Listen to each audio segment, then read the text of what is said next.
Did I scare you? Oh, I do that so well. If you take us home, we'll kiss your Aunt Martha. How did a bizarre rubber monster puppet become one of the strangest toy sensations of the 1980s, and then completely disappear from American shelves almost overnight? Now, in the mid-1980s, monster mania was everywhere. Movies like Gremlins had proven that audiences loved creatures that were creepy but still funny and lovable. And at the same time, the toy industry was leaning heavily into gross-out humor with products like Mad Balls and Garbage Pail Kids. And kids wanted weird, slimy, ugly things. And of course, toy companies were more than happy to provide them. But right in the middle of that trend, something appeared that felt completely different from everything else on the shelves. They weren't action figures, they weren't plush toys, and they weren't just collectibles. They were Boglins, rubbery monster puppets that came alive in your hands. And for a brief moment, they were absolutely everywhere. To understand why Boglins stood out so much, it helps to understand who created them. Now, unlike many toy lines rushed together to chase trends, Boglins came from people with real creature design experience. The creators had worked with Jim Henson's Creature Shop, contributing to projects filled with practical puppets and expressive fantasy creatures. That background really mattered. You see, the goal wasn't just to make another monster toy. The goal was to make something that felt alive. And the original concept focused heavily on movement and expression. So instead of solid plastic, Boglins were made from a soft rubber-like material that felt organic and strange in a way most toys just didn't. Kids could place their hand inside the puppet and control the mouth directly, turning the creature into an interactive character rather than a static figure. But the real magic came from the eyes. So inside the puppet was a clever mechanism that allowed the eyes to move side to side and even blink. And combined with the flexible material and exaggerated monster faces, the effect felt surprisingly realistic. And for kids in the 1980s, well, this was unlike anything else in the toy aisle. And then there was the packaging. Each Boglin came trapped inside what looked like a wooden shipping crate with bent prison bars. The packaging itself told a story. These weren't toys sitting on shelves. They were dangerous creatures that had supposedly been captured and contained.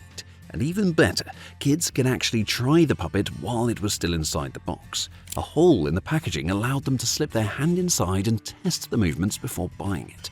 That single feature made Boglins almost impossible to ignore in stores. They literally demanded interaction.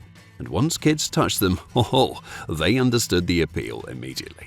So when the toys officially launched in the late 1980s, the response was huge.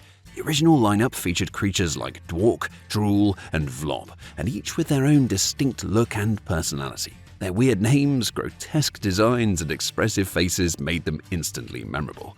And the timing, it couldn't have been better.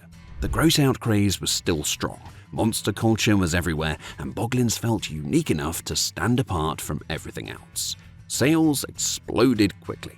Mattel, the company behind the line, recognized the potential immediately. Expansion plans moved fast, smaller finger puppet versions were introduced, additional variants appeared, and the line seemed positioned to become a long-term franchise. Now, for a moment, it looked like Boglins could become one of the defining toy brands of the era. But underneath that success, there was a problem building. Actually, there were several problems building.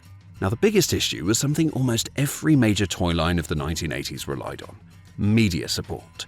And during that era, successful toys usually came attached to cartoons, comics, or movies that constantly reinforced the characters and the world. Transformers, G.I. Joe, He-Man, and countless others weren't just toys, they were entire multimedia franchises. Well, Boglins didn't have that. There was no major cartoon introducing kids to a larger universe. There was no daily television presence keeping the creatures fresh in kids' minds. And without that constant storytelling support, the line relied almost entirely on the gimmick itself. And while the gimmick was brilliant, I have to say, it also created another problem: replay value. Boglins were incredibly fun to use at first. The puppetry, eye movement, and rubbery feel made them instantly entertaining. But compared to toy lines with vehicles, playsets, armies of characters, and expanding worlds, Boglins just had its limitations.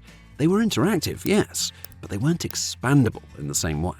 And at the same time, the toy market itself was becoming brutally competitive. New franchises were arriving constantly, and trends moved at incredible speed. What felt fresh one year could feel outdated the next. And then came the most confusing part of the story. So, according to the creators, Mattel moved to secure full control over the licensing rights for Boglins, which should have opened the door for massive expansion into merchandise, entertainment, and branding opportunities. But after obtaining those rights, almost nothing happened. The larger push just never materialized.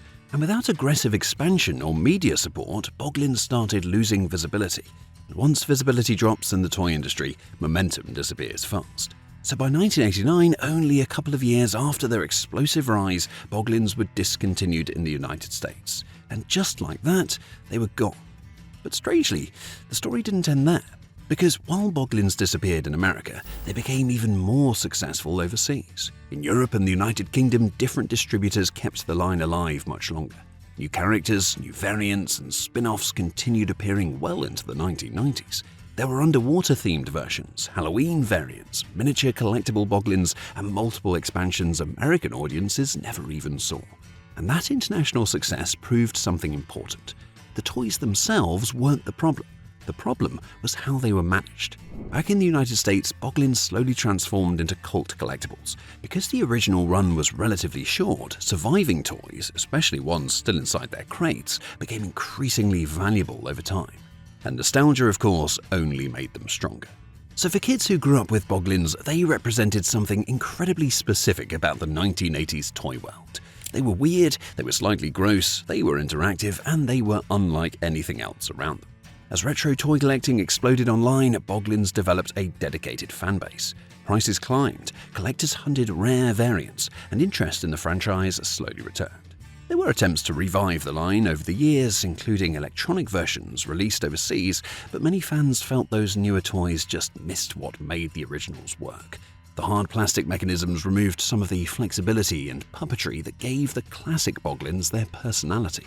But eventually, something unexpected happened. The original creator decided to bring them back personally.